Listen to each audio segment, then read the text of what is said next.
আসন্ন পয়লা ফাল্গুন ও ভালোবাসা দিবস উপলক্ষে চট্টগ্রামের পতেঙ্গায় একটি কনসার্টের ঘোষণা দেওয়া হয়, যেখানে অংশ নেবার কথা ছিল সঙ্গীত তারকা হাবিব ওয়াহিদের। তবে শেষ পর্যন্ত স্থগিত করা হয়েছে কনসার্টটি। দেশের বর্তমান পরিস্থিতি বিবেচনা করে ১৩ই ফেব্রুয়ারি অনুষ্ঠিতব্য এই কনসার্টটি স্থগিত করা হয়েছে বলে জানান এর আয়োজকরা।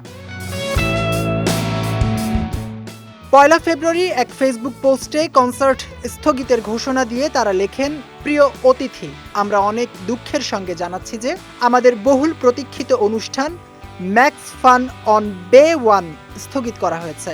বর্তমান পরিস্থিতি বিবেচনা করে এই কঠিন সিদ্ধান্ত নেওয়া হয়েছে। আপনাদের ভালোবাসা ও সমর্থনের জন্য আমরা কৃতজ্ঞ। আমরা শিগগিরই নতুন সম্ভাব্য তারিখটি জানিয়ে দেব।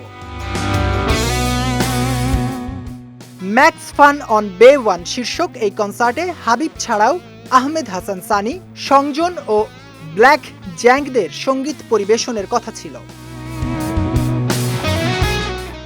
অনলাইন ই-টিকিট প্ল্যাটফর্ম টিকিফায়ে ইতোমধ্যে কনসার্টটির জন্য টিকিট বিক্রিও শুরু হয়েছিল।